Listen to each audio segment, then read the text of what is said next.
제가 책이나 강의안을 가지고 많이 얘기를 할 거거든요. 물론 여러분의 단락표도 나와 있지만요. 혹시 강의안 사신 분들은요, 7페이지. 강의안은 7페이지. 책은 몇 페이지냐면요. 구조 때문에 그래요, 구조.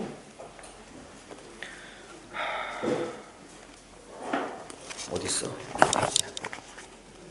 예, 40페이지네요. 40페이지. 책은 40페이지, 강의안은 7페이지.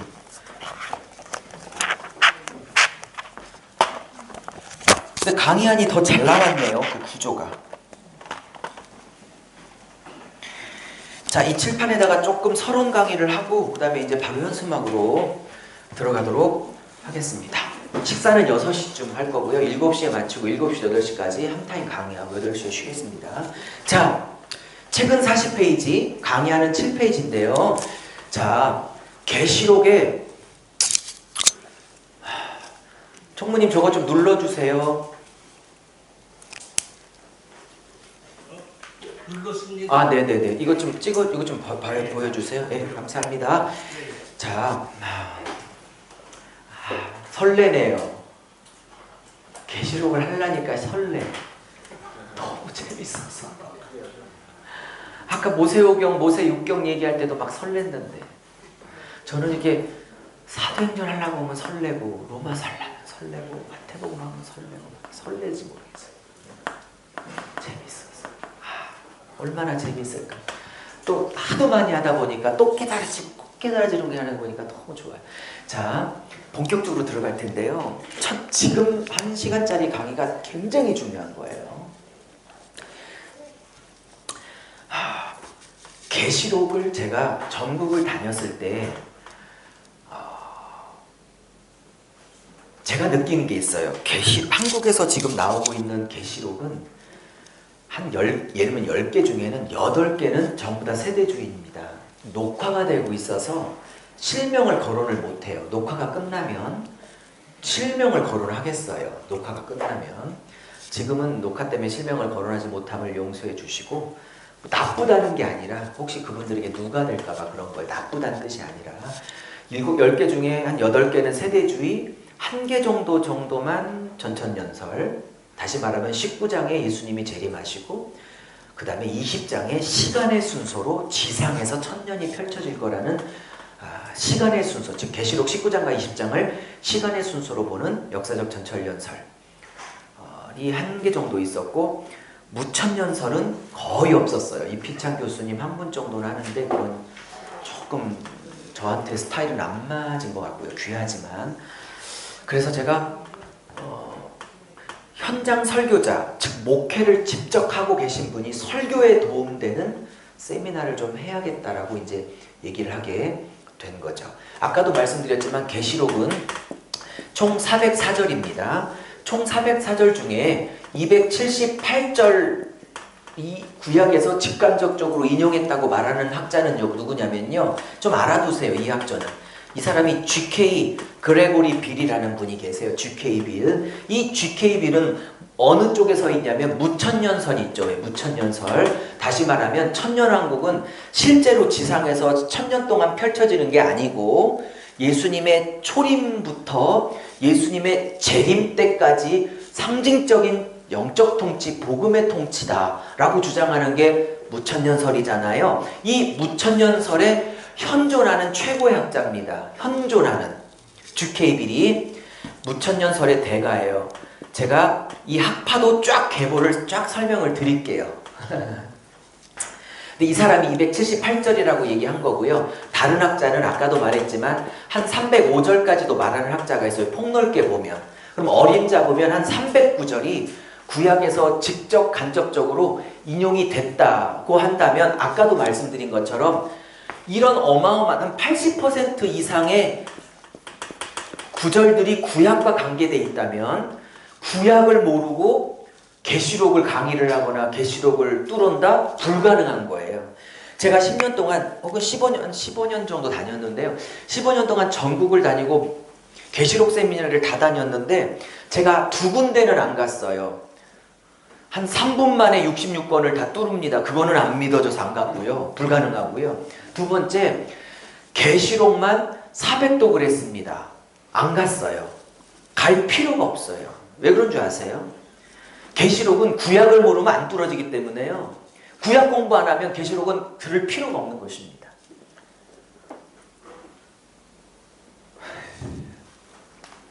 구약 공부하셔야 돼요. 구약 신학이 튼튼해야 계시록이 튼튼하게 열리게 돼 있어요. 성경 신학 안에서. 그래서 구약 공부를 안 하고 계시록을 달라붙으니까 무슨 해석이 나오냐면 세대주의 제가 다녔던 한국의 계시록 해석들은 대부분 이랬어요. 이런 거예요. 지금 전 세계에 일어나고 있는 징조와 특별히 자연 징조, 예를 들면 일본에서 얼마 전에 쓰나미 일어나가지고 지금 난리 났었죠. 무슨 현인가, 그죠? 그 다음에 IT에서 막 지진을 일어나고 그랬었죠. 최근 몇 년 안에. 제가 다녔던 계시록 세미나는 다 이런 거였어요. 거의. 지금 일본과 IT에서 일어나고 있는 쓰나미와 지진이 계시록 몇 장의 몇 번째 나팔이다. 우리는 그렇게 살고 요쯤 살고 있다. 다시 말하면 전 세계에서 일어나고 있는 증상과 계시록의 장수를 자꾸 이렇게 맞추는 세미나들이었어요. 다시 말하면 계시록을 자꾸 전 세계에 일어나고 있는 자연중조와 계시록을 자꾸 이렇게 퍼즐 맞추기식으로 하는 증조에 집착하는 세미나가 대부분이었는데 그렇게 푸는 분들은 전부 다 세대주의였어요. 본인이 세대주의라고 얘기해요. 그분들은.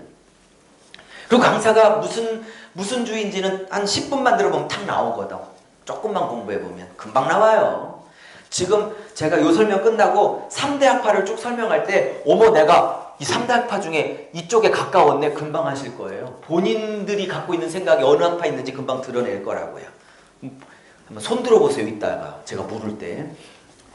그래서 계시록을 그렇게 풀면 안 되겠다. 좀 성경적으로 복음적으로 목회적으로 특별히 제가 추구하고 있는 교회론적으로 건강한 교회론적으로 그리고 건강한 신부를 세우는 것으로 푸는 게 맞지 자연증상에 집착하면 안 되겠다 이렇게 제가 생각을 한 거죠. 자, 지금부터 한 20분 하는 강의를 진짜 잘 들으셔야 돼요. 자, 3대 학파부터 쫙 설명해 놓고 그 다음에 계시록 구조를 가도록 하겠습니다. 지금부터 설명하는 거 한 20분 잘 들으시면 계시록이 그렇구나. 나는 어떤 학파에 속해져 있구나. 금방 하실 수 있으실 거예요. 자, 3대 학파를 말하기 전에 계시록의 큰 흐름은 두 가지로 나눠져 있습니다. 3대 학파가 있지만 그 3대 학파는 일단 두 가지로 나누어지고 다시 갈리는 거기 때문에 이 두 가지 흐름을 잘 하셔야 돼요. 첫째 뭐냐면 계시록이 특별히 인재앙, 나팔재앙, 대접재앙 이 임나달에는 3대 시리즈 있잖아요. 이 인재앙, 나팔재앙, 대접재앙 아니면 1장부터 22장까지 계시록 전체 내용이 인나되든 1장부터 22장 전체 내용이 시간적 순서다. 잘 안 나오네. 시간적 순서다. 잘 나온다요. 시간적 순서다. 라고 믿고 있는 사람들이 누구냐? 첫째, 세대주의자들. 제가 볼 때는요. 제 강의 듣기 전에 1번이라고 믿고 계신 분 여기 대부분일 것 같거든요. 지금. 제가 어떻게 2번으로 설득하는지가 제 목표예요. 이틀간. 다 넘어오실 거려. 안 넘어오실 수가 없거든요. 그런데 제 생각일 뿐 선택은 여러분이 하세요. 강요하진 않을게요. 정답은 없어요. 예수님 와보셔야 되니까. 그건 인정하자고요. 오케이. 네. 두 번째, 대부분은 이렇게 보고 계실 거고요. 시간적 순서로 보는 사람들은 당연히 이 사람들이고요. 둘째,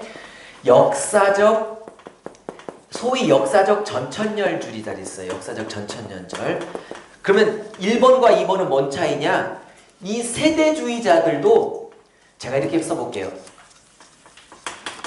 이렇게 할게요. 그냥 보통 사람들이 세대주의라고 말하는데 세대주의적 전천년설인 거예요. 정확하게 말하면. 그러니까 공통점은 둘 다 전천년설이라는 뜻이에요. 근데 한쪽은 세대주의고 한쪽은 역사적 전천년이라. 이게 뭔지 모르시죠? 좀 기다리세요. 얘기할게요. 세 번째, 저처럼. 두 번째는 이제 이필창 교수님이나 아까 G.K. 빌이나 저와 같은 사람, 존 칼빈이나 어거스틴 같은 이런 사람들이 보고 있는 두 번째 견해인데요. 이 견해는 뭐냐면 계시록의 임재앙, 나팔재앙, 대접재앙이나 1장부터 22장의 것은 1장 끝나면 2장, 2장 끝나면 3장, 1 끝나면 나팔, 나팔 끝나면 대접이라는 시간의 순서가 아니고 이것은 어떤 것을 반복적으로 한 사건, 그러니까 다시 말하면 예수님의 초림부터 예수님의 재림까지 있어질 일들을 반복적으로 계시한 거다.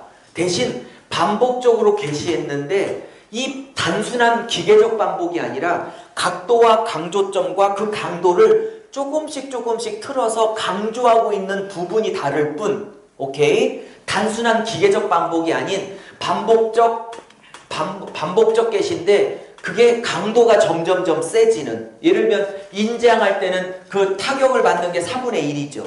나팔할 때는 3분의 1이 타격을 받죠. 그죠? 그리고 대접재앙할 때는 전면이 다 타격을 받아요. 하나님께. 그죠? 이렇게 강도가 세지는 점진적 반복적 계시 라고 보는 큰 흐름이 두 가지가 있는 거예요. 이런 큰 흐름을 두 가지가 결정이 나야 그 다음에 나는 2번으로 보여? 그러면 이렇게 가는 거고 나는 이게 아니고 1번이라고 확신해? 그러면 이제 둘 중에 하나를 선택하시면 되는 거예요. 이해하셨죠?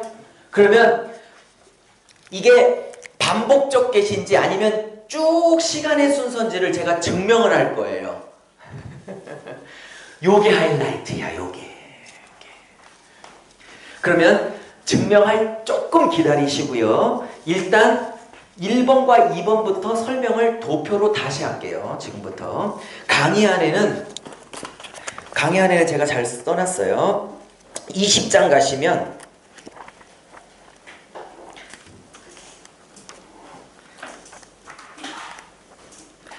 강의한 20장 가시면 155페이지에 가면 제가 잘 써놨어요. 도표까지. 그러면서 보시길 바랍니다. 이 책에는 그게 없어요. 그냥 말로 풀었고 강의 안에는 도표가 들어가 있고요. 자, 가봅니다.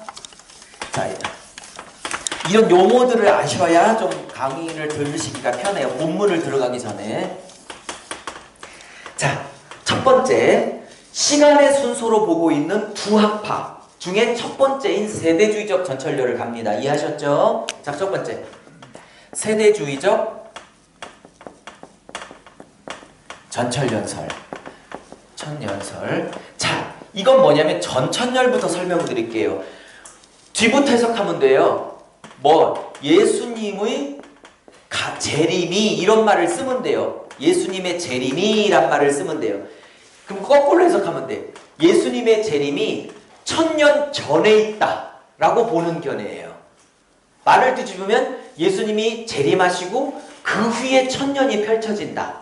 그 말이지 뭐. 그렇죠? 그러면 두 번째, 왜 세대주의라는 말을 붙였냐면 이 세대주의의 특징이 뭐냐면 계시록 2장 3장에 나오는 7교회 있죠. 7교회 있죠. 그래서 에베소 교회부터 저 라오디아 교회까지 7교회가 있잖아요. 이 7교회를 우리처럼, 여러분 어떻게 보실지 모르겠네. 우리라고 하면 안 되겠지만 우리처럼 1세기에 존재했던 실제 7교회로 보잖아요. 저희들은 1세기의 교회로. 근데 이 존 다비나 스코필드나 최퍼 같은, 왈브루도와 같은 이런 기라성 같은, 이쪽에서 기라성 같은 세대주의자들은 우리가 믿고 있는 2장 3장의 7교회는 1세기에 실존했던 7교회가 아니고 아니고 이 사람들의 주장은 뭐냐면 예수님의 초림부터 재림까지 있어질 시대별 교회의 특징을 말하고 있는 교회다 이렇게 말하고 있는 거예요. 그래서 예를 들어 에베소 교회는 예수님 때 사도들이 개척했던 초대교회, 뭐 서문학 교회는 서문학 교회는 예수님 후에 이어받았던 사도들이 죽고 속사도 교부들이라고 하죠. 폴리각 같은 속사도 교부들이 지켰던 교회. 그 다음에 뭐 버가모 교회나 두아드리아 교회 같은 경우는 타락했던 교회이기 때문에 중세 암흑시대 교회, 뭐 이런 교회. 이해하셨죠? 그리고 중간에 뭐 예를 들어 강의 안에는 다 나와 있어요. 제가 강의 안에는 다 썼습니다. 강의 안에 페이지 수를 알려드릴게요. 갖고 계신 분이 계셔서.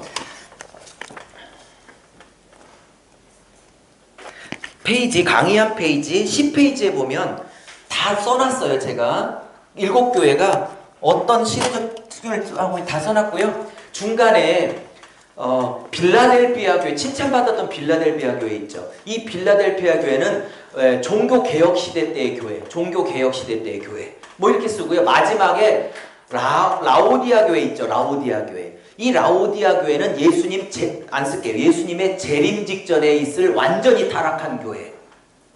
그래서 이렇게 혹시 어머 나 이런 식으로 배웠는데 한번 끄덕여 봐 주세요. 나 이렇게 배웠어. 다행히 없군요. 없군요. 다행이에요. 세대주의. 근데 서울 갔더니 그런 분들 많더라고요. 연세가 조금 드신 분들은 다 이렇게 배웠다고 그러더라고요.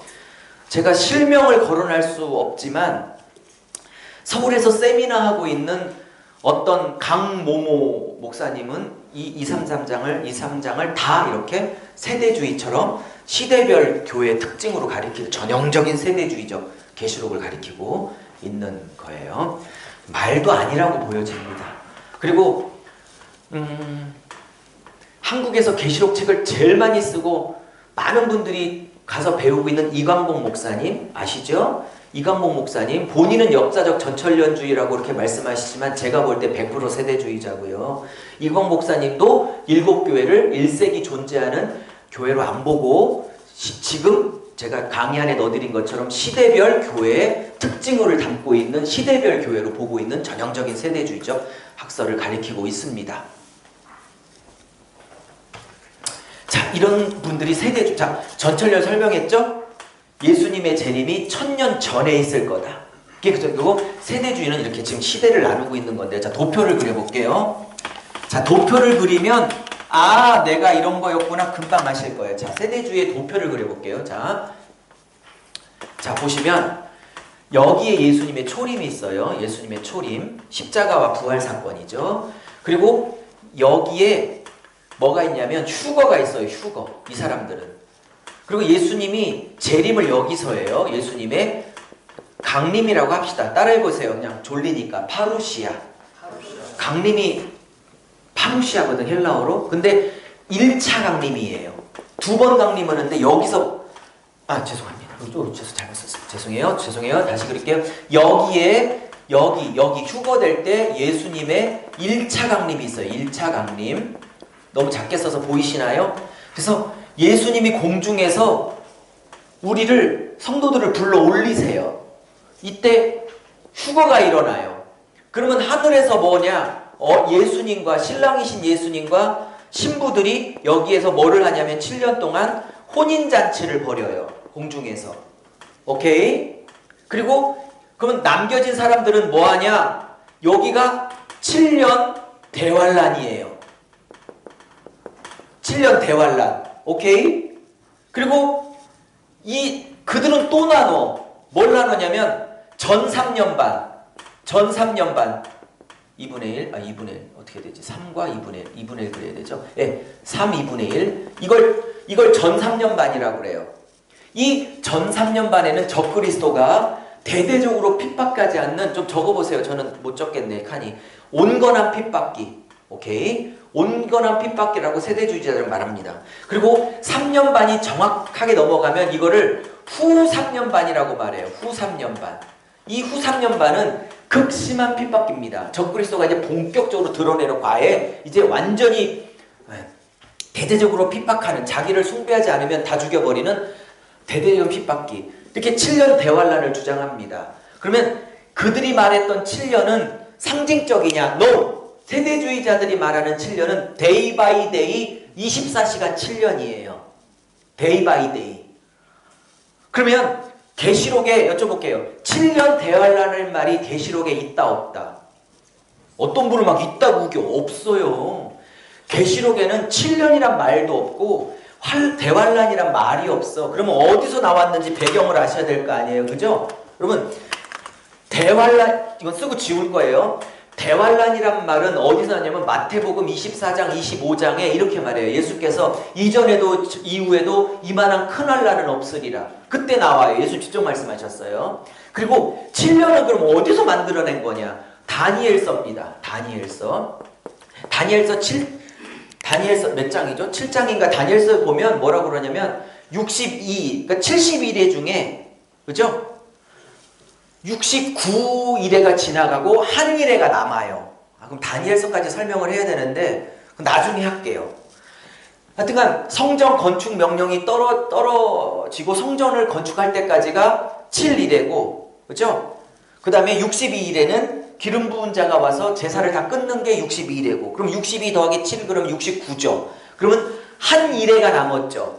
한 일회가 남아요. 그러면 일회라는 게 7이거든요. 그래서 7년이라고 보는 거예요. 그래서 다니엘서에서 한 일에 남은 거 그거 7년에다가 그 다음에 예수님이 말씀하셨던 큰 환란 합쳐서 7년 대환란이라는 계시록에도 없는 말들을 존 다비가 만들어낸 거예요. 오케이? 자, 계시록의 자체는 7년 대환란이 없습니다. 자, 이거를 받아들이고 있는 한국 목사님들이 저는 그렇게 몰랐어요. 전국을 다니기 전에는.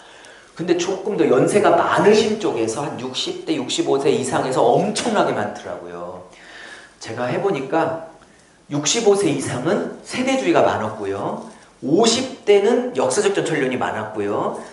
50대 밑에 30대, 40대는 거의 다 무천년이 많았고요. 제가 왜 그런지가 다 설명을 드릴게요. 자, 그러면서 지울게요. 자, 그러면서 이때 휴거가 됩니다. 다시 말하면 세대주의의 핵심은 두 가지예요. 환란 전에 미리 공중에 빼준다. 이게 핵심 가치예요. 환란 전에 미리 빼준다. 환란 안 당한다. 두 번째, 세대주의의 핵심은 뭐냐면 계시록을 웬만하면 문자 그대로 적용하려고 애쓰는 게 세대주의의 특징이에요. 이해하셨죠? 자, 그러면 요때 그러면 성도들은 7년 대환란이 있기 전에 미리 공중으로 끌어올려서 환란 안 당해. 그리고 7년 동안 혼인잔치예요. 그리고 7년 동안 공중에서 예수님하고 혼인잔치하고 떠 있는 거야. 있다가 7년 동안 밑에서 환란 당하는 걸 보고 있는 거야. 보고 있다가 열심히 밑에서 환란 당하고 있으면 7년이 끝나는 순간 예수님이 두 번째 강림을 해요. 그래서 세대주의자는 예수님의 재림이 두 번입니다. 이거를 이중재림론이라 하는 거예요. 이해하셨죠? 여기에 예수님이 2차 재림을 해요. 예수의 2차 재림. 그리고 이때 재림할 때 비로소 천년왕국이 들어가요. 천년왕국. 그것도 지상에서. 지상 천년왕국을 주장하고요. 그들이 말하는 천년은 상징이 아니라 데이 바이 데이 24시간 그냥 그대로 천년이에요. 이해하셨죠? 요즘 세대주의장에서는요, 조금 옹골해져서 이건 꼭 천년이 아닐 수도 있어라고 좀 약화된 천년주의자들이 있긴 해요. 근데 대세는 어쨌든 데이 바이 데이 천년이 맞아요. 아직까지도. 이해하셨죠? 자, 그러면 지상 천년을 주장합니다. 그러면 여기 초기에 천년왕국의 초기에 사탄이 결박돼요. 사탄이 결박돼서 아무 일도 못하다가 오케이? 예. 그러면 계시록 장수로 따지면 예수님이 1차 강림하는 건 계시록 19장이죠. 제가 이거 다 지울 거거든요. 열심히 쓰세요. 19장이에요. 그리고 여기가 계시록 20장이에요. 이 사람들은. 그러니까 이 사람들 주장은 시간의 순서로 보기 때문에 예수님이 재림하시고 그 다음에 천사가 와서 재림하시고 예수님이 2차 강림할 때 천년왕국이 펼쳐지고 그러면서 19장과 20장을 시간의 순서로 보는 사람이에요. 그리고 요때 결박된 사단이 아무 일도 못하다가 천년왕국이 끝날 때 잠시 풀려나서 성도들을 미혹해요. 성도 미혹. 그래갖고 미혹된 성도들과 함께 예수님과 함께 맞짱을 떠요. 그러면 예수님은 어디 계시냐? 이 땅에서 왕노릇하고 계시는 거예요. 지상에서. 지상에서 왕노릇하고 계시는데 이 마지막쯤에 사탄이 여기서 결박됐다가 천년왕국 초기에 결박됐다가 거의 마지막에 풀려나서 성도들을 미혹해서 맞짱을 누구랑 뜨냐면 예수님과 맞짱을 떠요. 그러면서 그 전쟁이 곡과 마곡의 전쟁인 거예요. 최후 전쟁. 그러면 이때 완전히 얘들이 파해서 이 천년왕국이 곡과 마곡 전쟁으로 패하면 이때 이제 영원한 나라 새하늘 색깔 먼저 이제 여기에 백보좌 아이고 죄송합니다. 백보좌 심판이 이 천년왕국 끝에 마곡 전쟁이 끝나면 백보좌 심판이 있고 이때 이제 영생과 영벌로 들어가 드디어 새하늘 새 땅으로 들어간다라는 이 복잡한 구조를 갖고 있는 게 세대주의 도표예요. 됐죠? 혹시 어머나 이렇게 알고 있었는데 한번 끄덕여 봐 주실래요? 뭐 틀렸다는 게 아니라 그래요? 아니 총신 그렇게 안 가르치셨는데 어쨌든 이게 지금 세대주의자입니다. 됐죠? 지우지 말고 이쪽 걸 지우죠. 그러니까 세대주의 특징은요 뭐냐면 나는 환난 안 봐도 그 전에 미리 들어 올려줘. 그거예요. 근데 제가 증명할게요. 말도 안 된다는 사실을. 그러면 바로 이해 가실 거예요. 자, 이게 1번이고요. 세대주의 전철련이고요.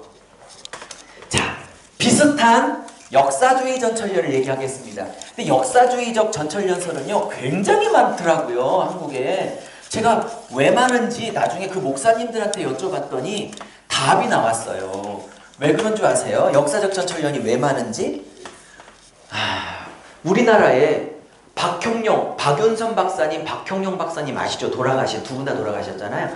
그분들이 개혁주의 웨스턴민스터에서 박사학위를 따고 오셨을 때 다 개혁주의로 배워놓고 종말론만큼은 역사주의 전철련을 고집했어요. 그래서 그분들이 한국에 오셔서 박윤선, 박형용 박사님 두 분 다 돌아가셨지만 제자들이 엄청 많잖아요. 총신 합신 많잖아요. 다 그 영향들이 50대 넘거든요. 그분들이 역사적 전철이 많은 거예요. 자, 그러면 역사적 전철련이 뭔지 설명을 해볼게요. 자, 2번 역사적 전철련설. 그러니까 역사적이란 말을 붙인 건 세대주의랑 다르다는 걸 얘기하려고 역사 전철을 붙인 거예요. 자, 전철연설. 그러면 다른 것도 있고 같은 것도 있다는 뜻이겠죠. 전천연설, 전천연설이라는 의미에는 같겠죠. 그죠? 그러면 얘 도표를 한번 그려보겠습니다.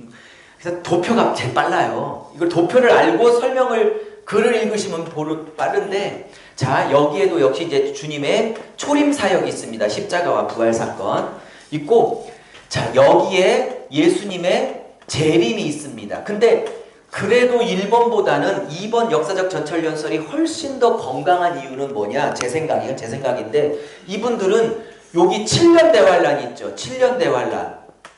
7년 대환란을 성도들은, 교회들은 당연히 통과해야 된다고 믿어요. 미리 들려주는 게 없어, 역사적 전철련은.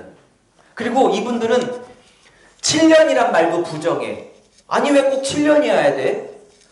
그래서 이분들은 대환란은 있을 거라고 믿고 대환란을 교회가 통과해서 이때 천년왕국으로 들어간다고 믿는 거예요. 그러니까 뭐가 공통점이냐? 세대주의도 예수님이 재림하시고 그 다음에 시간적으로 지상에서 청년이 펼쳐지죠. 이 사람도 그런 건 똑같은 거예요. 대신 1번과 2번의 차이점은 이쪽은 대환란 전에 미리 끌어올려서 대환란을 면하게 해준다는 거고, 이쪽은 교회가, 성도가 대환란을 당연히 통과한다는 것이고, 오케이? 그러나 공통점은 똑같아요. 예수님이 이때, 여기가 계시록 19장이죠. 이 사람들은 여기서 예수님이 재림하시면 이때부터 바로 천년왕국이, 이 사람들도 지상에서 펼쳐져요. 이 사람들도. 그리고 이 사람들도 데이 바이 데이 천년이에요. 오케이? 그리고 예수님은 이 땅에 왕노로 타세요. 성도들과 함께. 이렇게. 그럼 공통점 보시죠. 뭐가? 예수님 재림 후에, 그쵸? 네. 재림 후에 이 땅에서 천년이 펼쳐진다는 공통점이고, 오케이? 틀린 점은 환란 전에 공중으로 빼준다. 1번. 환난 통과하여 들어간다. 2번. 확실히 다르죠. 그죠? 공통점과 다른 점이 다. 그래서 비슷해요. 두 가지는. 근데 대신 이 사람들은 이제 이 사람도 똑같이 주장해요. 여기서 뭐냐면 사탄이 미혹돼요. 미안해요. 사탄이 여기서 결박되고 이쯤에 잠시 풀려나서 이건 똑같아. 잠시 풀려나서 성도들 미혹하고 여기에 곡과 마곡 전쟁을 통해서 이제 백보자 마곡 전쟁을 통해서 완전히 사탄이 물러가고 백보자 심판이 있고 이제 새하늘 새 땅으로 들어간다는 구조예요. 아까 1번보다는 훨씬 좀 단순해졌죠. 7년 대환란을 통과해야 되니까. 자, 여기까지가 시간의 순서로 보는 두 학파입니다. 이 1번과 2번은 이게 인과 나팔 재앙, 인재앙, 나팔 재앙, 대접 재앙 아니면 예수님의 재림 천년왕국이 다 시간의 순서예요. 재림 있고 그 다음에 천년왕국이 있고. 오케이? 시간의 순서라는 건 똑같아. 여쭤볼게요. 이 두 가지 학설의 문제들을 제가 지적을 할게요. 자, 1번부터 왜 두 가지가 아니냐를 증명을 해볼게요. 아까 1번은 끄덕이셨고 어머 나 2번 같은데? 2번 끄덕여 보세요. 난 2번인 것 같다. 오케이 계시네요. 자, 그럼 1번부터 왜 아닌지를 제가 좀 설명을 해드려볼게요. 자, 1번 세대주의 전철연설은요 1번만 증명하면 돼요. 환난 전에 미리 끌어올려주냐 환난을 통과하냐만 증명하면 돼요. 그죠? 간단해요. 자, 갑시다. 제가 제 주장이 있어서 강력하게 얘기를 하겠지만 정답은 아니니까 양해 들어주시고 본인 선택을 하시면 돼요. 자, 이쪽 좀 돌려주시죠. 저 카메라. 자, 드디어 증명을 해볼게요. 재밌겠다. 보세요. 자, 7장에 들어가면 6장부터 여기가 6장인데요. 여기가 6장이고 6 인위 심판이 시작됩니다. 너무 고마운 게 6장에 6인이 심판돼. 여기도 쉬워. 그럼 나팔은 몇 장에 시작될까요? 나 8장이야. 8장. 할렐루야. 얼마나 쉬워. 자, 6장에 이렇게 흰불검청 이것도 굉장히 재미가 있는데 나중에 하고요. 이제 6번째 인이 끝나고 갑자기 중간계시가 들어옵니다. 소위 14만 4천. 이만희가 지들 신학교 졸업했다는 사람들만 들어올 수 있다는 14만 4천. 말도 아니죠. 그죠? 근데 이 14만 4천의 학설이 두 개예요. 이 14만 4천이 왜 나왔냐? 대부분의 학자들은 이렇게 얘기해요. 건강한 학자들은 다 이렇게 얘기해요. 이만희 신학교에 구원받은 숫자가 아니고 이거는 뭐냐면 12은 12지파를 상징해. 구약시대 때 구원받은 성도의 대표수 12, 그 다음에 12사도. 신약시대 때 구원받은 성도의 대표수, 상징수 12. 그 다음에 성경에 천은 항상 충만수예요. 이해하셨죠? 사울이 다윗에게 눈이 뒤집힌 이유가 뭐예요? 여자들이 주책이야. 사울이 죽은 건 몇? 천천. 다윗이 죽인 건 몇? 만만. 여쭤볼게요. 자, 여쭤볼게요. 실제 다윗이 천천 죽인 거예요? 그만큼 많다는 뜻이죠. 그럼 다윗은 천천도 아니고 만만이면 여쭤볼게요. 다윗은 진짜 만 곱하기 만을 죽인 거예요? 여쭤볼게요. 구약에 너희 한 사람이 천을 감당하리라 여쭤볼게요. 그 1001명 감당하면 안 돼요? 99명은 안 돼요? 999명은? 거기서 말하는 천은 숫자의 천일까요? 많다는 뜻이죠? 자, 이제 저한테 말려 들어오기 시작하셨어요. 자, 보세요. 하도 우겨가지고. 자, 보세요. 그러면 나중에 다 증명할 건데 제가 보세요. 그럼 24만 4천은 구약시대 때 구원받은 12지파 대표의 수와 신약시대 때 구원받은 12사도의 대표수 해서 신구약에 구원받은 숫자가 이렇게 많다라는 뜻이에요. 그죠? 그리고 그 사람들을 다시 흰옷 입은 무리로 바꿨어요. 같은 무리를. 물론 건강한 복음주의 학자 안에서도 이 14만 4천은 그야말로 이스라엘 백성이라고 보는 학자가 있고, 이 흰옷 입은 무리는 이방인들 중에 구원받은 사람이라고 해서 14만 4천과 흰옷 입은 무리가 물론 같은 구원받은 무리라 할지라도 다른 민족이다라고 보는 학설이 있어요. 건강한 신학자 안에서도. 아닌 것을 제가 이따가 증명할 거고요. 저녁 때쯤 증명할 거고요. 어쨌든 같든 틀리든 지금은 논의의 대상이 아니고, 지금 환란 전에 들려 올릴 거냐, 환란을 통과할 거냐는 거죠. 어쨌든 이게 이스라엘 백성이고 이방인이든 아니면 저처럼 같은 무리든 어쨌든 구원받은 백성이야. 여기까지만 일단 정리하시죠. 오케이? 그러면 여기까지 따라오셨죠? 그러면 이 사람들이 흰옷 입은 무리가 흰옷 입은 무리가 이렇게 찬양을 하는데, 이 흰옷 입은 무리의 특징을 3가지로 말해요. 첫째, 어린 양의 피로 씻겨 희게 됐다는 거예요. 근데 이 어린 양은 당연히 예수님 얘기하는 거고, 피는 예수님 십자가의 보혈 얘기하겠죠. 그러면 예수님의 피로 씻겨 희게 됐다는 건 예수님의 십자가의 피를 받아 씻겨져 구원받은 우리의 칭의 사건, 거듭난 사건이에요. 그죠? 그 다음이 문제예요. 이 성도들이, 구원받은 성도들이 예수의 피로 씻겨져 구원받고 칭의가 되었으면, 그 다음에 이 사람들이 환란 전에 들려 올려서 환란을 피한대요. 환란을 겪고 통과하고 이겨서 나온대요. 여기서. 아유 깜짝이야. 환란 전에 미리 뽑아 올려줘요. 통과해서 나와요. 어떡할 건데 1번은. 환란 전에 미리 빼줘서 환란 안 겪게 해준다는 거, 이거 어떡할 건데 이거.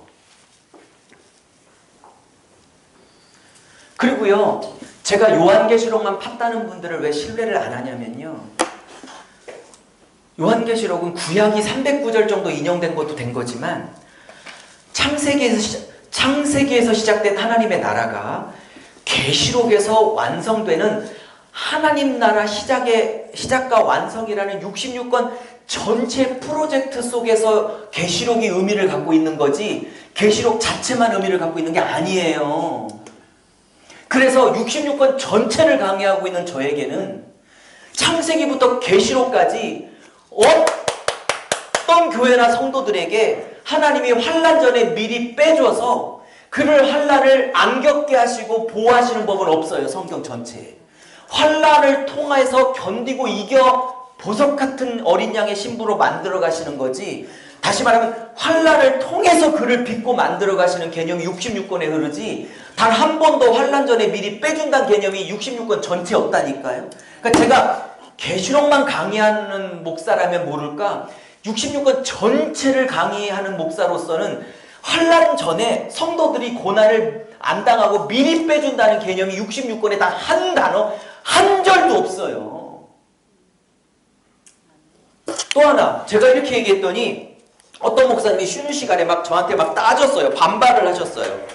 뭐냐면, 유 목사가 잘못 알고 있대. 그래서 뭐요 목사님 그랬더니 이렇게 말씀하시더라고요.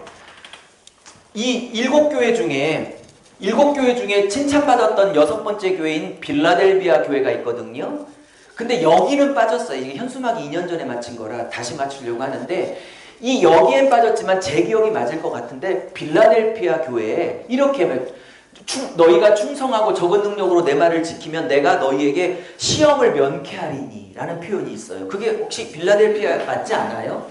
어쨌든 한번 확인해 봐주세요. 빌라델피아 교회가 맞는지. 성경을 봐주세요. 성경을. 자, 그러면 이 시험을 면케해준다는 말 있죠. 이 시험을 면케해준다는 말이, 그분의 주장은 그래요. 그분은 이제 골수 1번 학설이거든요. 세대주의. 근데 그분이 그래요. 유목사 봐봐. 시험을 면케해준대잖아. 미리 빼준대잖아. 안 당하게 해준대잖아. 그래서 막 따지고 오셨어요. 맞아요? 빌라델피아 교회? 그쵸? 예, 3장 10절. 그래서 환란 전 휴거설이 맞대는 거예요. 나 참 난감해가지고. 제가 조심스럽게 말씀드렸어요. 그 선배 목사님에게. 목사님, 한글 성경은 그런데요, 헬라 원문을 보면요, 명확하거든요. 그 헬라 원문을 안 보셨더니 안 봤대. 저 헬라 원문 봤는데요. 몇 번이고 제가 확인했는데요. 제가 그래서 강의안이나 책에 시험을 면케한다는 헬라어가 뭔지를 썼어요. 책이나 강의 한번 보세요. 제가 단어까지는 기억이 안 나요. 혹시 책이나 강의 구입하신 분 좀 봐주세요. 그 면케한다는 말이 에크라고, 에크 뭐뭐 땡땡땡인데 빌라델비아 교회 쪽에 있어요. 책에 있는 것 같기도 하고. 어쨌든 제가 쉬는 시간에 책 알려드릴게요. 절 보세요. 그러면 이 시험을 면케하다라는 이 원문 있잖아요. 이 단어가 면하게 해준다, 빼준다는 뜻이 아니고요. 이 단어가 뭐냐면 찾아보세요. 바이블렉스나 슈퍼바이블이나 디럭스 바이블이나 헬라어 사전 찾아보시라고요. 이게 뭐뭐로부터 지켜주다는 뜻이에요. 단어가 뭐예요, 목사님? 오케이. 에크테레소예요. 에크가 뭐뭐로부터고 테레소는 지키다는 뜻이거든요. 근데 한글 성경이 딱 오해하게 만들었어. 면하게 해준다, 빼준다처럼. 헬라어 원문은요, 정확하게 나와요. 어느 컴퓨터 프로그램을 찾아보세요. 정확하게 에크테레소, 뭐뭐로부터 지켜주다는 뜻이에요. 적은 능력으로 내 말을 지켜라. 그러면 내가 시험의 때 그때 빼준다 아니라 그때 시험의 때로부터 내가 너를 이기도록 지킨다 이렇게 나온다니까. 그리고 환난을 통과해서 이겨서 견뎌서 승리하고 나왔다는데 왜 환난전 죽어서리냐니까요.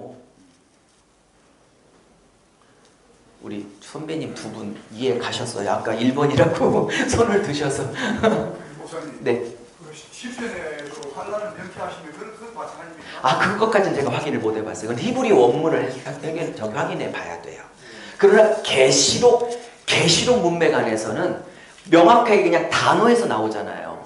그리고 아까 뭐 시편까지는 제가 모르겠지만 이 계시록 안에서 시험의 때를 면케할 때 에크테레소는 빼준다는 뜻이 아니라니까요. 뭐뭐로부터 지켜준다니까요. 그리고 66권 전체를 강의하는 저에게는 66권 창세기 1장부터 계시록 마지막 장까지 어느 한 구절도 고난을 미리 빼준다는 개념이 없어요. 제가 다 강의해 보니까. 고난을 통과하여 그 안에서 빚고 만들어서 신부로 세우는 거지. 할렐루야. 고난을 미리. 근데 제가 이렇게 강의했더니 대전에서 들었던 어떤 그 목사님이 저한테 그러더라고요. 강의를 듣고 생각이 바뀌었대. 환난을 통과하는 게 맞는 거구나 생각이 들었대. 근데 목사님 얘기가 맞긴 맞는 것 같은데 마음으로는 미리 빼줬으면 좋겠대. 마음으로는. 힘드니까. 근데 그 말에 저도 동의는 됐어요. 그래도 이왕이면 좀 환난 안 받고 미리 공중에 들림 받았으면 좋겠잖아요. 근데 마음이 그런 것과 성경 원문이 뭘 말하는가 하는 건 전혀 다른 거라니까요. 근데 1번으로 주장하는 분들에게 제가 아주 조심스럽게 여쭙습니다. 제가 지금 주장했던 이 두 가지 근거를 엎을 수 있는 계시록 내 근거를 가지고 오세요. 엎을 수 있으시면. 쉽지 않으실 거려. 자, 그러면 이 1번 세대주의 전철련이 득세를 한 이유를 얘기할게요. 자, 세대주의 전철련에 관해서 계보를 말씀드리겠습니다. 1번 학자들의 계보를 말씀드릴게요. 잘 들으세요. 자, 1번의 계보입니다.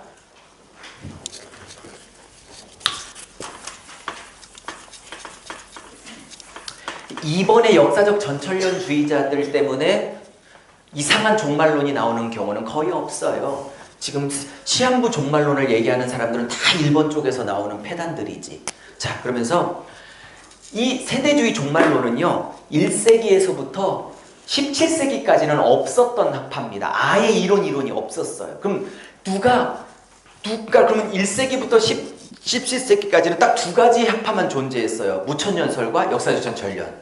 근데 누가 처음 이론을 만들었냐? 존 답이라고요. 존 넬슨, 좀 적어보세요. 존 넬슨 답이라는 영국 사람이 있어요. 이 사람은 플리머스 형제단의 리더였습니다. 플리머스 형제단의 리더였는데 이 사람이 처음으로 이런 도식을 만들어냈어요. 네? 잘못 해석한 거죠, 해석을. 근데 존 넬슨 다비는 영국 사람인데 실제로 영국에서는 빛을 못 봤어요. 왜냐면 그 당시에 영국은 전부 다 무천년이 대세를 잡고 있었기 때문에 1800년대 중반에는 힘을 못 썼어요. 근데 이 사람이 미국에 7개 도시를 부흥회를 나갑니다. 7개 도시를 부흥회 갔을 때 이 사람의 종말론에, 세대주의 종말론에 이 도표에 꽂힌 한 사람이 있었어요. 그 사람이 바로 스코필드입니다. 스코필드. 스코필드라는 사람이, 이거 미국 사람인데 이 사람이 여기에 꽂혔어요. 그래서 이 사람이 평신도 사역자인데 신학을 제대로 안 했는데 3년 만에 목사 안수를 받고 신학교육을 안 했어요. 이 사람이 성경을, 관주 성경을 만들어서 주석 성경을 만들었는데 그 유명한 스코필드 성경이에요. 이게 미국 전역을 다 쓸으면서 미국의 1800년 중반대부터 세대주의 쪽 7년을 믿고 그 전에 휴거된다를 믿고 있는 이 존 넬슨 다비나 스코필드의 세대주의적 종말론이 미국을 다 쓸어버렸어요. 이해하셨죠? 그러면 왜 한국의 세대주의 종말론이 아직도 그렇게 득세하고 여러분도 그렇게 생각하고 계시느냐? 이 한국의 1990년대 초기에 한국에 선교하러 오셨던 미국과 캐나다 선교사님들 있죠. 이 사람들이 전부 다 이 영향이에요. 이 영향을 받은 세대주의 종말론 선교사님들이 다 한국에 들어오셨어요. 그래서 한국은 전부 다 초기부터 세대주의 종말론을 다 깔은 거예요. 그래서 한국의 세대주의 종말론들이 득세하기 시작한 이유가 그럽니다. 지금 전 세계에 세대주의 종말론은 다 사라지고 있어요. 계보를 굳이 따진다면 한번 적어보세요. 최퍼라는 사람이 있는데 이 사람이 그래도 세대주의 종말론의 학파를 이어가고 있고요. 현조라는 최고의 세대, 여기서 말하는 최고는 자기들 안에서 최고지 제가 인정하는 최고가 아닙니다. 현조라는 최고의 세대주의 종말론은 달라스 신학교에서 지금 가리키고 있는, 달라스 신학교 아시죠? 미국의 텍사스 달라스 신학교에서 가리키고 있는 왈브루도가 있어요. 이 사람 책은 번역되어 있습니다. 우리나라에. 왈브루도라는 신학자가 명맥을 이어가고 있을 뿐입니다. 그리고 한국은 아직도 세대주의 종말론이 득세하고 있습니다. 한 60대, 70대 이쪽으로. 자, 정리가 됐죠? 자, 그러면 1번 왜 환란 전에 미리 빼준다는 게 아닌지 제가 증명했어요. 그죠? 오케이. 네, 두 번째로 증명할 건 뭐냐? 1번과 2번. 1번과 2번의 공통적 특징이 뭐죠? 1번과 2번의 공통적 특징. 처음부터 끝까지 다 뭐라고요? 시간의 순서로 쭉 흘러간다라는 게 1번, 2번의 공통점이죠. 그럼 1번, 2번이 아니라고 증명하려면 시간의 순서가 아님을 증명하면 끝이에요. 그러면 시간의 순서가 아니고 반복적 계시면 19장과 20장이 시간의 순서가 아니고 같은 재림 사건인데 19장은 두 짐승이 작살나는 거, 20장은 용이 작살나는 거, 비추는 각도가 다를 뿐이지 시간의 순서가 아님을 증명하면 끝이잖아요. 그죠? 자, 그 전에 그러면 계시록이 시간의 순서이라고 여러분은 굳게 믿고 계시겠지만 표정이 지금 다 그렇거든요. 지금. 자, 아닌 걸 제가 증명을 할게요. 자,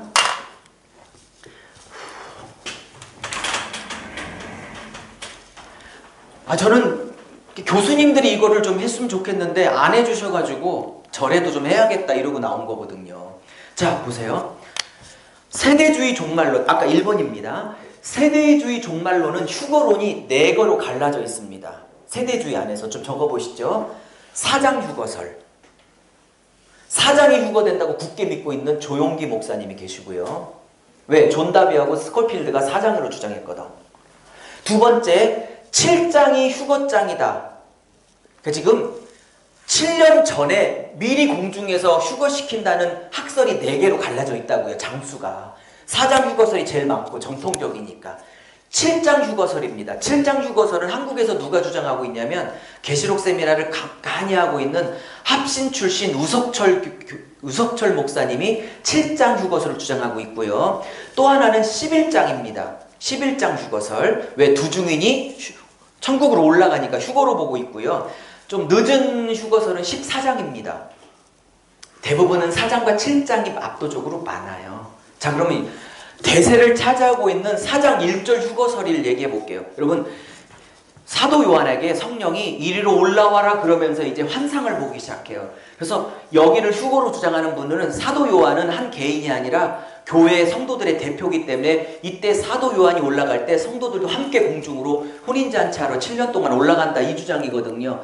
제가 그분들에게 좀 여쭤볼게요. 그러면 우리도 이제 만약에 이게 사실이라면 이때 올라갈 거 아니에요? 그러면 여쭤볼게요. 4장 2절부터는 공중에 떠서 우리랑 아무 관계없는 얘기입니까? 22장까지? 뭔 말인지 이해하셨죠? 그리고 두 번째요. 자, 드디어 인심판이 시작됐어요. 잘 보세요. 6가지 인심판이 흰말, 붉은 말, 검은 말, 청황색 말 다 의미가 있어요. 설명할 거고요. 5번째는 심판이 아니라 기도예요. 그죠? 자, 이제 6번입니다. 잘 보세요. 이 핵심이에요. 6째 인이 떼지니까 큰 지진이 일어나요. 그러니까 얼마 전에 IT에서 일어났던 큰 지진을 6번째 인이라고 맞추더라고요. 우리는 지금 6장쯤 살고 있다고. 이런 식으로. 여쭤볼게요.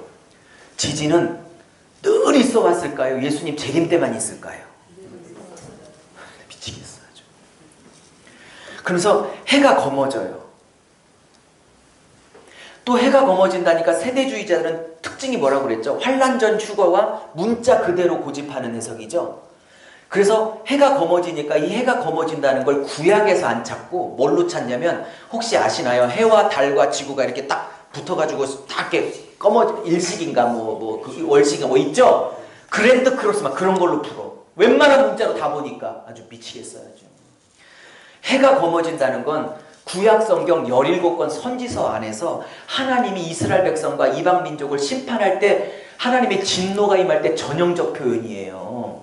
그러니까 구약 신학을 공부 안 하니까 계속 엉뚱하게 달이 피같이 검해. 잘 보세요. 별이 떨어져 하늘 사라져 각성과 산이 다 옮겨져 버렸어요. 그리고 옛 창조가 사라졌다는 건 제 보조 설명이니까 무시하시고 일단 지금 지진, 해 검어지고 달이 피같이 별이 떨어지고 하늘 사라지고 각성, 각산은 다 옮겨졌어요. 자, 요까지 보십시오. 잘 기억해 놓으세요. 자, 그러면 세대주의나 2번 역사적 전철론주의자들은 시간의 흐름이기 때문에 인재앙 끝나면 나팔 끝나면 그 다음에 시간적으로 대접 뭐 이런 식으로 가는 거잖아요.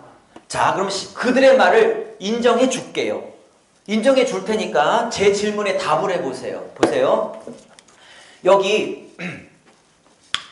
지금 해가 검어졌죠. 달이 피같이 다 검어졌죠. 제가 빤지만 총담같이, 총담이란 건 상복을 얘기하는 거거든요. 다 검어졌어요. 그죠? 그럼 이게 시간의 순서라면 이미 검어져서 끝났죠. 완전히 다 검어졌죠. 그러면 나팔이 시간의 순서라면 이게 시간이라면 여기 나팔재앙 보세요. 4번째 나팔재앙이 하나님의 나팔이 선포되니까 해가 타격을 받아요. 그죠? 오케이? 근데 해가 타격을 받는데 해와 달과 별이 3분의 1이 타격을 받아요. 여쭤볼게요.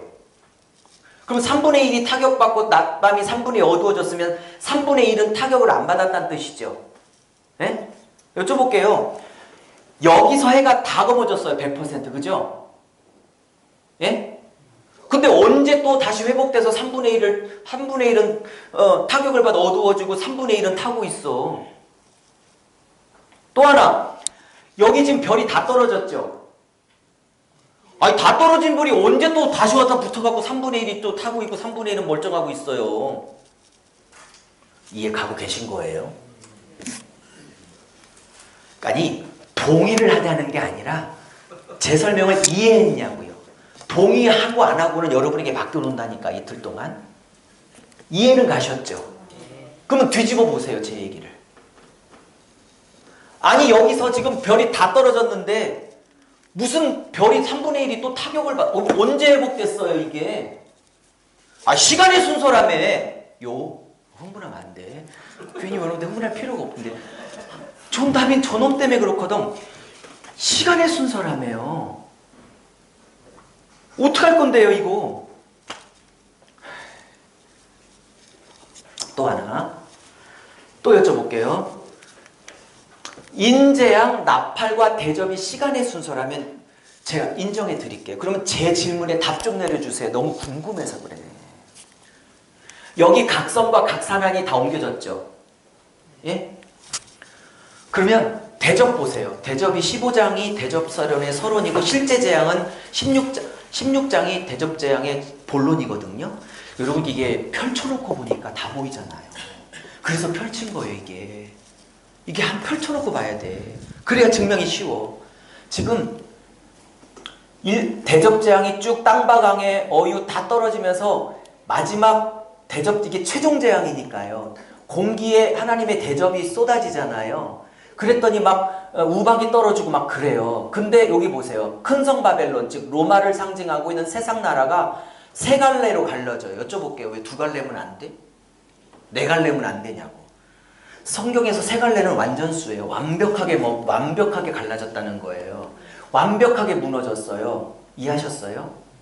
좀 여쭤볼게요. 그러면 여기에 완전히 무너졌죠. 16장에 완전히 무너졌죠. 근데 17장에는 음녀 바벨론이 다시 무너져. 그리고 18장에는 큰 성 바벨론이 다시 무너져. 여쭤볼게요. 이미 다 끝난 게 언제 다시 세워져 또 무너지냐고. 17, 18에. 이미 무너진 걸 한 번은 음녀로 표현하고 한 번은 큰 성으로 표현해서 그 바벨론의 색깔을 다르게 부각하고 있는 거지. 그러니까 제 질문에 답 좀 해달라니까요. 1번, 2번 학파들은. 시간의 순서로 우기신다면 16장에서 다 무너진 바벨론이 언제 일어나 17장에 음녀가 무너지고 그게 언제 또 다시 일어나서 18장에 또 무너지냐고. 다 무너지냐 것들이. 그러면 저기 목사님 그 성경 왜 마태복음이나 마가복음이나 누가복음이나 그 저기 대상이 있다고 했잖아요. 네. 그래서 이제 그 사람들에게 이제 초점을 맞춰가지고 이제 성경에 썼다고. 근데 그러면 이런 그 제약들도 그런 쪽으로 유대인이면 유대인. 그건 아니에요. 그건 아니에요. 그건 뭐 민족적 구별 때문에 쓴 게 아니라 인류 전체를 향한 대접이 맞아요. 자, 제가 조금만 더 설명할게요. 자, 그러면 이제 완전히 이 나라가 이제 대접 심판으로 세상 나라가 끝날 때 여기 보세요. 큰 성 바벨론이 다 무너졌다. 하나님이 기억하셨다. 진노의 포도주로 세상을 멸망시켰다. 그럴 때 그 다음에 얘기해 보세요. 각성과 산악이 없어져요. 여쭤볼게요. 보세요.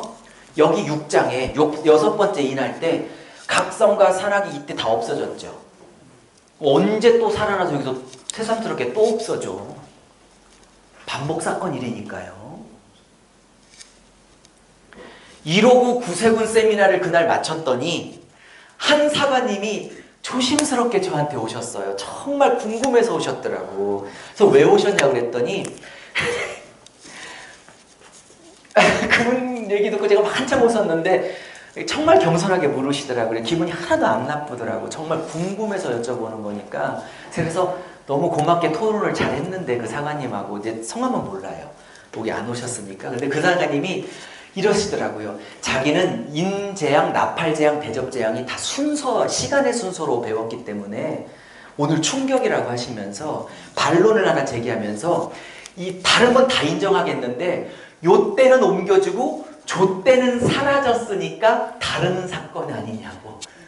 요 때는 지각 변동으로 대륙판이 무너지게 겹치면서 잠깐 산악이 이동한 사건이고 저기는 완전히 없어진 사건이고 그래서 시간의 순서가 맞지 않겠냐고 조심스럽게 또 질문을 저한테 하셨어요.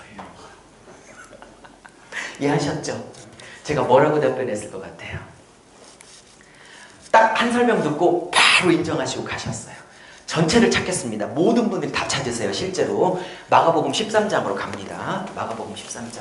자, 그분의 얘기는 이 6장에 각성 산악이 옮겨진 건 예수님의 재림 때 없어질 최종 사건이 아니라 그냥 대륙판이 움직이고 어쩌고저쩌고 하면서 지각판이 움직이고 어쩌고 하면서 산이 생겼다가 없어졌다가 하는 그냥 자연스러운 시간의 어떤 자연의 현상?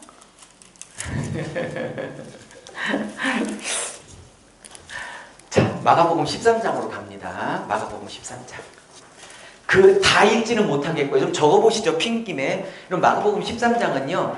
복음서의 소계시록이라 불리는 장이에요. 마가복음 13장은 계시록의 소계시록. 그러니까 복음서의 소계시록. 그래서 소계시록이라고 학자들은 부르는 거예요. 그러니까 마지막 날의 어떤 축약판 같은 거. 네. 자, 그러면 13장 저 끝부분에 가시면 각성, 각산악, 뭐 해와 달이 지진, 뭐 거머짐, 뭐 큰 지진 뭐 이런 단어들이 쭉 나와요. 그것부터 좀 알려주세요. 13장 몇 절인지. 해가 거머지고 조금 막 나와요.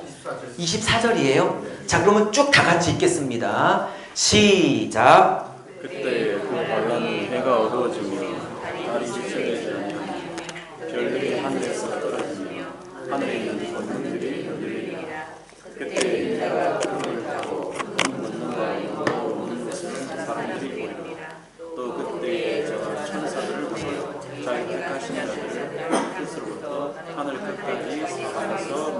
아멘. 그럴 날가 꼭 있을 줄로 믿습니다. 자, 근데 잘 접지 마세요. 보세요. 지금 거기에 6번째 인 뗄 때 나타난 증상이 거의 토시도 않고 똑같아. 확인해 보세요. 큰 지진, 해와 달 검어지고 땅 흔들리고 난리야. 그럼 보세요. 그때 문제는 이게 지각판이 흔들려. 그냥 흔들려서 산이 이렇게 옮겨지기도 하고 없어지기도 하는 자연적 역사의 흐름 속에 있는 현상이냐, 아니면 마지막대 현상이냐 확인하시죠. 그렇게 될 때 뭐하러 오신대요? 확인해 보시죠. 재림하시죠. 지금 재림 사건이죠. 택하신 자들을 땅끝에서 모으시죠. 모으신다. 그러면 그 사관님이 저한테 질문하신 것처럼 자연적으로 지각판이 부딪혀 뭐가 흔들리고 없어지는 자연 과정 중에 있는 현상이에요. 지금 13장에 나오는 건 예수님이 완전히 끝내려 오실 때 재림 현상이에요. 대답 좀 해보시죠. 재림 현상이죠. 그럼 이거 6장은 뭐예요? 그럼요. 근데 시간의 순서야. 반복적 계시지. 이해는, 아니 동의 말고 이해는 하고 계신 건지 궁금해갖고. 처음 들어서 충격이신가? 아니 뭐 헬라어 원문 떠들어댈 거 말고요. 계시록 자체 내와 그리고 다른 복음서 예수님에서 말했던 부분만 조금만 확인해도, 그러면 그 사관님이나 많은 1번, 2번 즉 세대주의나 역사적 전천련주의자들의 주장처럼 이거는 그냥 재림 사건이 아니고 그냥 재림으로 가는 과정 중에 지각판 때문에 이렇게 옮겨졌다가 말았다가 하는 사건이라고 본다면, 계시록 마가복음 13장에 예수님께서 그런 현상 다음에 바로 추수하러 오시긴다고 나왔던 문맥은 어떻게 하실 건데요? 이해 가셨어요? 이해 가셨냐고요? 나 이렇게까지 설득을 해도 전국에 다니며 야, 네 말이 맞는 것 같은데 나 평생 갖고 있는 거 고치기 싫어 막 이러시더라고. 미치겠어 아주. 이제 돌겠어. 아니 틀렸으면 당장 고쳐야지. 아니 그렇다고 제 말을 부정하고 나는 그래도 시간의 순서라고 해도 구원받는 건 관계없어요. 우리가 천국 가는 건 관계없는데, 우리가 평신도랑은 상관이 없는데, 우리가 계시록을 가리켜야 될 설교자니까 제대로 알아야 된다고요. 그리고 특별히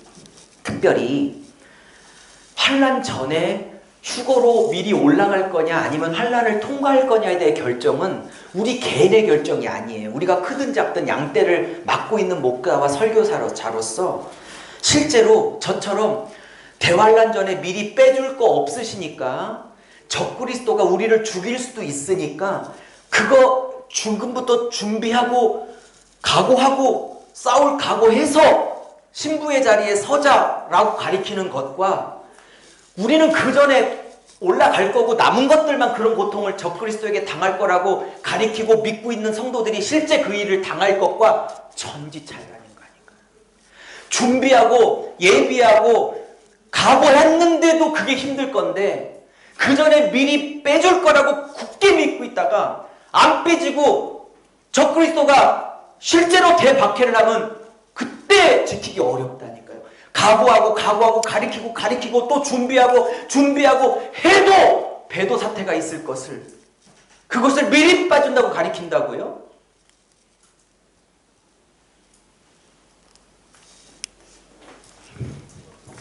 네. 이 요한계시록이 아까 목사님 지금 이야기한 한 재림 사건이라는 것을 하나의 사건인데 이걸 반복으로 해가지고 지금 표현하고 있다고 이야기하시는데, 몇 번째 그럼 저자가 요한이 반복적인 것들을 택했네요. 표현 자체도. 예, 좋은 질문, 아주 굿 퀘스천이에요. 이런 걸 굿 퀘스천이라고 그래. 묵시문학의 특징 때문에 그래요. 자, 여쭤볼게요. 제가 증명할게요. 너무 좋은 질문을 하셔서. 저도 그게 늘 의문이었거든요. 지금 질문의 요지는 뭐냐? 왜 같은 사건을 계속 반복해가고 얘기하냐? 그냥 한 번 해갖고 한 10장으로 끝내지. 길게 22장까지 반복을 여러 번 해가면서. 제가 성경적으로 증명할게요. 여러분, 구약의 묵시문학의 요거 설명하고 좀 쉴게요. 좀 뒤에서 쉬라고 하시네요. 저보고. 제가 한번 발동 걸리면 제가 청년 집회를 가면 그냥 5시간을 기본으로 했기 때문에 지금 절제를 좀 하고요. 질문에 답하고 쉴게요. 묵시문학의 특징 때문에 그래요. 여러분 구약의 묵시문학의 대표는 뭐죠? 다니엘서예요. 신약의 묵시문학의 대표는 당연히 요한계시록이고요.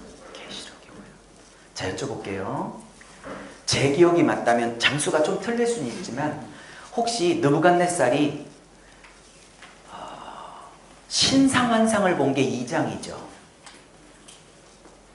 머리는 금, 가슴 쪽은 은, 이 허벅지까지는 동, 그 다음에 저 종아리 쪽으로 발까지는 철과 흙이 섞여 있고, 그거는 뭘 상징하는 거죠? 금은 바벨론, 은은 그 다음 제국인 페르시아, 바사, 페르시아, 허벅지 동은 당연히 그리스, 헬라 제국, 그 다음에 저 밑쪽은 로마와 그 로마 후로부터 나오는 열강들, 그죠? 자, 그리고 끝내지. 7장인가 8장에 외도, 표범, 곰, 또 뭐 있죠? 사자, 그 다음에 뭐죠? 곰, 표범, 열불짐승. 뭐하러 또 얘기해요? 아시나요? 그때 사자가 바벨론, 아시죠? 그 다음에 곰은 페르시아, 맞죠? 세 번째 뭐예요? 곰인가요? 아, 표범은 그리스, 열불짐승은 로마와 로마 후의 제국들. 그리고 8장에 가면은 중간에 양과 염소를 다시 빼가지고 페르시아와 그리스를 또다시 얘기해. 맞아요. 다니엘서 공부해 보시면. 여쭤볼게요. 2장에 네 금신상 머리부터 종아리까지 발까지 나오는 네 금 있죠. 네 금속 있죠. 그것과 7장에 나오는 사자, 곰, 표범, 열품짐승이 제국이 다른 제국인가요? 같은 제국이죠. 그럼 뭐하러 반복해? 같은 얘기를. 이해하셨어요? 이해가 되고 계신 거예요? 지금 뭘 전달하고 있는지? 그러니까 점진적으로 좀 네. 똑같이 잘 들으세요. 바벨론, 페르시아, 그리스, 로마가 뜨인 돌에 의하여 멸망받을 것을 신상환상으로 한번 던져서 예수 그리스도의 영원한 승리를 딱 계시하고, 그거를 짐승이라는 모티브로 바꾸어 사자, 곰, 표범, 열불짐승이라는 짐승이라는 모티브로 바꿔서 내 제국이, 똑같은 내 제국이 다시 한번 하나님 앞에 심판받는 것을 다시 한번, 그리고 각도를 바꿔서 모티브를 바꿔서. 이해하시겠어요? 어떻게 더 설명을 해? 예수님의 초림부터 재림까지 있어질 모든 이 세상의 영적 자연적 심판을 인이라는 모티브로 설명을 하고, 초림부터 재림까지 있어질 하나님의 심판을 나팔이라는 관점으로 각도를 바꿔서 다시 강조하고, 오케이? 대접이라는 모티브를 써서 초림부터 재림까지 있어질 영적 자연적 모든 심판들을 다시 한번 각도를 바꿔서 강조하고 있는 거래니까요. 아, 또 증명할게요. 잠깐만요. 제 얘기 듣고 말씀하세요.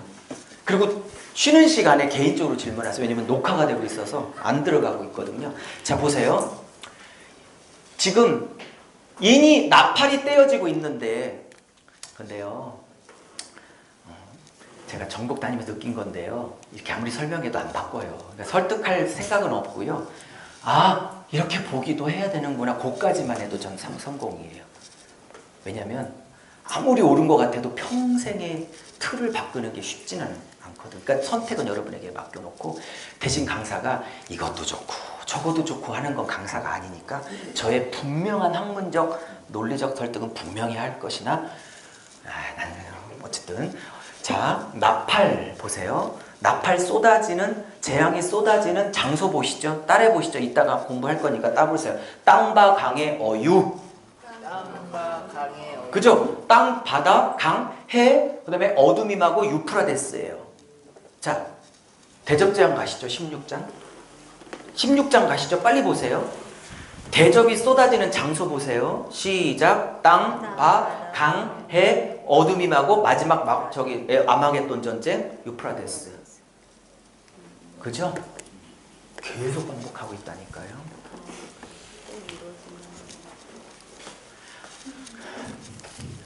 제가 아까 여기 칠판 강의할 때 했던 얘기 또 하고 했던 얘기 또 하고 했던 얘기 또 하고 그랬죠. 자, 쉴 텐데요. 일단 이렇게 툭 던져 놓을게요. 고민을 좀 해보시죠. 그리고 건강한 학문적 토론은 언제든지 환영. 대신